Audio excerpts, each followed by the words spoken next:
Imagine working your entire adult life to grow a business, only to then get to retirement age, try to find a buyer, and realize that your business is worth far less than you thought it was and far less than you need in order to retire. This is happening every day all across the nation. There are over 600,000 businesses listed for sale right now, and only 20% of them will even find a buyer, and most of those will sell for less than what they want. This is why we are going to talk today in depth about the value gap in your business, because I promise you, if you don't know what this means and you are not currently monitoring it regularly and actively working to minimize it, you are leaving money on the table. And you know what? I just think you work too hard for that.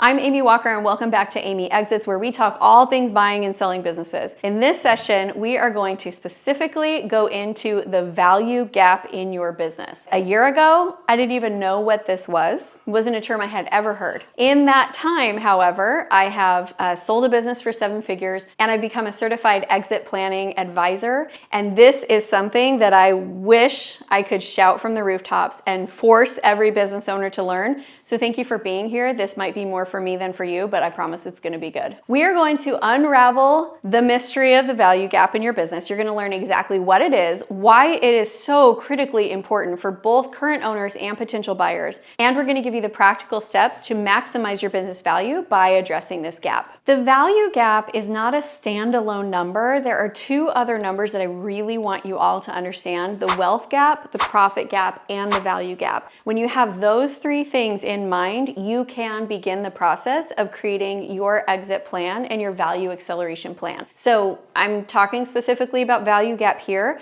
but I do want you to go watch those other 2 videos and make sure that you have the complete picture. I know some of you hate doing math, and as I go through this formula, you're gonna be like, ugh, my brain is breaking.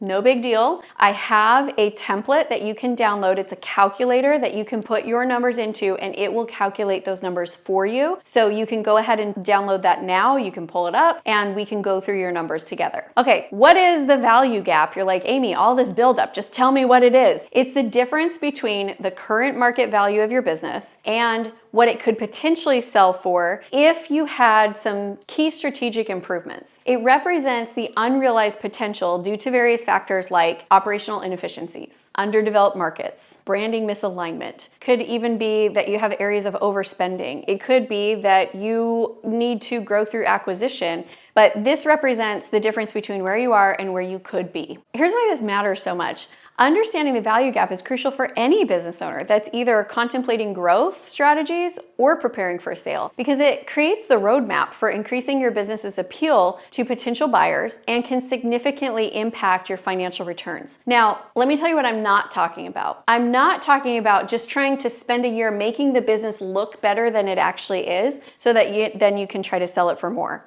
I'm talking about fundamentally improving your business's value. As you do, guess what else goes up? Sales, profits, employee satisfaction. Like, this is the process of creating a well-oiled machine. And that's really what the value gap is showing you, is how far off of the mark are you? Okay, we're gonna do the math. Everybody, like, put your thinking caps on and let's get clear on what this looks like. So the very first thing that we're going to do is we're going to look at your recasted EBITDA. You are going to need to pull up a profit and loss sheet. You're going to start with net profits. Then you're going to add back in income, taxes, depreciation, amortization.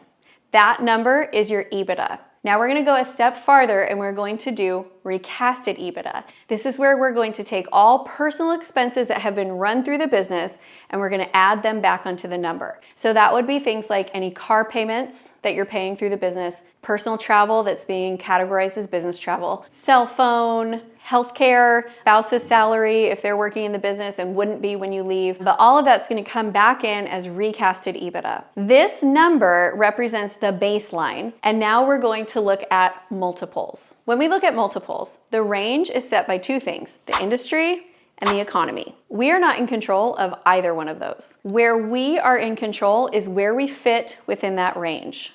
So when we look at the multiples, the best thing to do is do a Google search. So if you're in the insurance industry, you're going to ask, what are the multiples for sales within the insurance agency? And it's going to give you a range. Now, I wouldn't actually try to sell a business based off of advice from Google. However, it's not a bad place to start to just give you a big picture. At the bottom end, you might think, okay, well, my business isn't super great. We're just going to put ourselves at the bottom.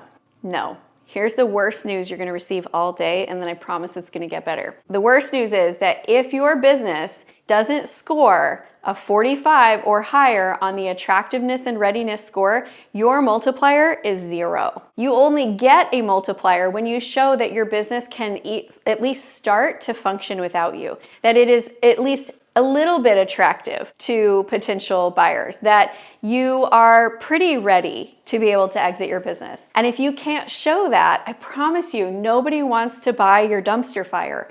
People don't want to buy problems, they want to buy opportunities. And so we've got to get your business really clearly, figure out where you fit on this scale. The next number that you're going to look at is your profit gap. And there's a whole other video to tell you about that. But you're going to look at your EBITDA to sales percentage. And this is going to, again, show you how efficiently are you running. Okay, here's the reality.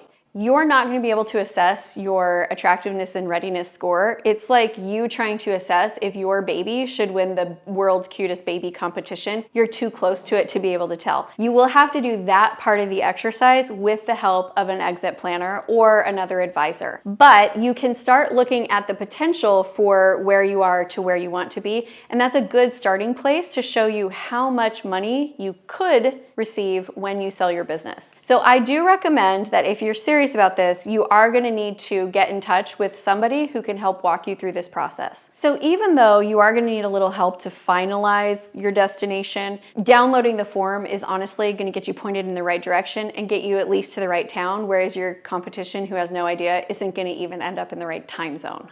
So I really do want you to download the calculator. I want you to think of it as like a telehealth appointment. You're gonna get some really good information. It's gonna be super helpful. And you may still decide after the fact that you want to see a specialist, but at least you know what needs to be addressed.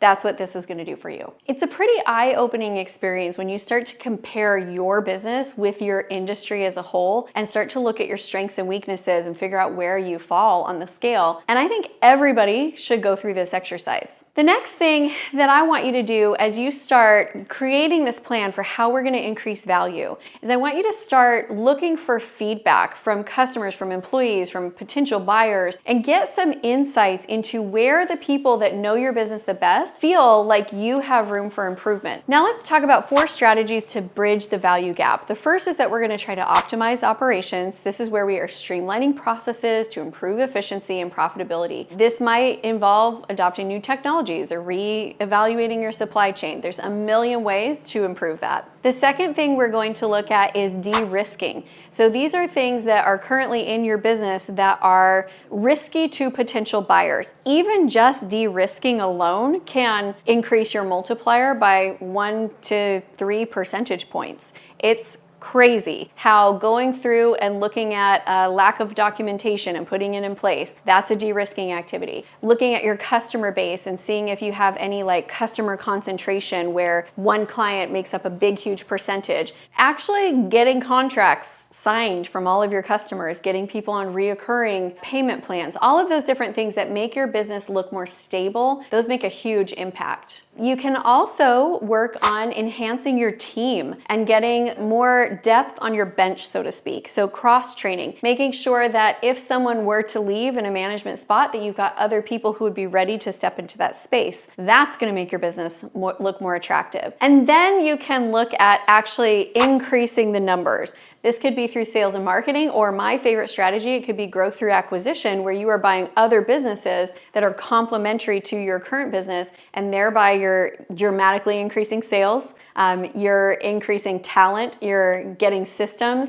There's so many benefits to growth through acquisition. So I just gave you 4 different strategies that you can use. We talked about de-risking, we talked about operational efficiencies, we talked about team, and we talked about growth through acquisition. Which one of those do you think would move the needle the most in your business today? Go ahead and type that below in the comments. The value gap in your business is not just a challenge, it's an opportunity. By identifying and strategically addressing this gap, you can unlock significant value, make your business more profitable, more scalable, and eventually more attractive to potential buyers. So here's what you're gonna do next. You're gonna watch the wealth gap video, and you are gonna watch the profit gap video, and you're gonna run all of your numbers. And if at the end of that, you still feel like you need some help, you're gonna reach out, because I am so happy to support you in this process. And if after you look at the numbers, you still want help making sense of them and figuring out based on what the numbers say, what are the best strategies you should be using to increase your value, then I would encourage you to apply to be a guest on my 8-Figure Exit podcast. We do on-air exit planning where we go through your numbers, we look at them, and then we help you map out the plan for how you can accelerate your value and sell for that 7 or 8-figure mark. For more great videos, like this video and make sure that you subscribe and hit the bell notification. I will see you in the next video, and until then, keep growing, keep building, and let's get you to your 8-figure exit.